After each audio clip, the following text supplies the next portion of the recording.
सूरज भगवान की कहानी।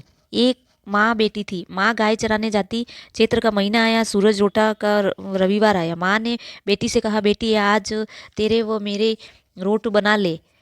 मैं गाय चरा कर आती हूँ, फिर तू और मैं दोनों पूजा करेंगे। बेटी ने माँ के नियमित एक रोट तैयार किया। इतने में सूरज भगवान जोगी का वेश धारण कर आए और बोले, माई भिक्षाम दे। बेटी ने कहा, मेरा रोट अभी सिका नहीं है। तो जोगी ने कहा, मैं आता हूँ।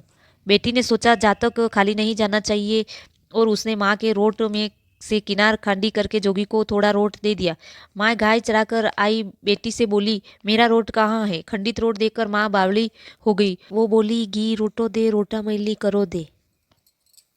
कहती नगरी में घूमने लगी। बेटी डर के मारे पीपल के झाड़ पर बैठ गई। 3-4 दिन निकलते ही बेटी भूखी प्यासी बैठी रही। सूरज भगवान ने उस पर दया आई। सूरज भगवान ने उसके लिए पानी का लोटा व चूरमा भेज दिया। एक दिन एक राजा का कंवर शिकार करने आया और उसने पीपल पर ठंडी छाया में बैठा और बोला कि कितना प्यासे को थोड़ा पानी मिल जाता है। ऐसा सुनते ही लड़की ने थोड़ा पानी डाला। फिर राजा के कंवर ने कहा, मुझे बहुत भूख लगी है, कोई खाने को दे दे तो अच्छा होता।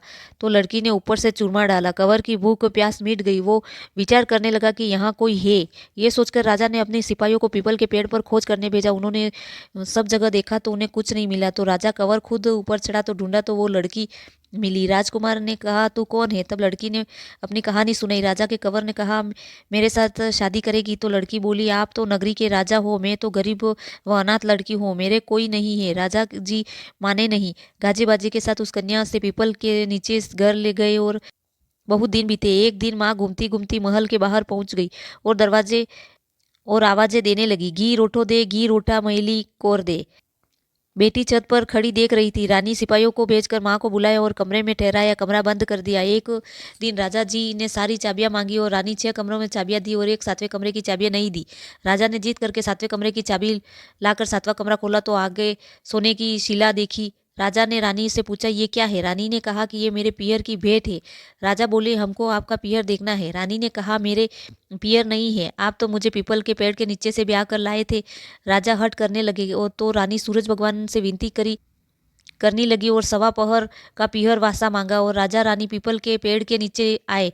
वहां सारा कुटुंब था। कोई कहे मासा जी आए, कोई कहे जीजा जी आया, कोई कहे फूफा जी आया। राजा रानी का अच्छा सत्कार किया। राजा को परिवार देखकर बहुत आनंद हुआ। एक पहर हुआ, रानी रानी घर चलने की कहने लगी। राजा बोला, इतना बढ़िया ससुराल इतना जल्दी नहीं छूटेगा। अब तो रानी कुंवर के चिकोटी काटने लगी, उसे रुलाने लगी और कहा, मेरे तो कुंवर रो रहा है, आप राजा जी जल्दी चलो। राजा रानी को पियर वालों को खूब दिया और विदा किया। जल्दी से राजा जी अपने पैरों को मोजड़ी व घोड़ी का ताजना वहीं भूल गए। थोड़ा आगे जाते राजा को याद आया कि जो सिपाही ने कहा, रथ वापस घुमाओ। राजा रानी को पीहर वालों ने खूब दिया और वहां से विदा किया। जल्दी में राजा ने अपनी पैरों की मोचड़ी व घोड़ी का ताजमा वहीं भूल गए। थोड़ा आगे जाते ही राजा को याद आए तो सिपाहियों से कहा, रथ वापस घुमाओ, मेरी घोड़ी का ताजना और पैरों की मोचड़ी वहीं रह गई है। रानी कहने लगी कि इतनी सी चीज के लिए पीछे वापस क्यों जाते हैं? इतना धन उन्होंने दिया है। राजा ने एक नहीं सुनी। पीपल के नीचे गए तो देखा वहां राजा जी का सामान पड़ा है, पत्ते उड़ रहे हैं, वहां कोई परिवार वैभव नहीं है। राजा बोले, रानी ये सब क्या है? रानी बोली, मैंने सूरज भगवान से 1.25 पहर का पीहर वासा मांगा। मेरी तो एक माँ है जिसका रोटा खंडित होने पर वो पागल हो गई। घूमते घूमते महल के नीचे आई तो मैंने उसे बुलाकर कमरे में बंद कर दिया।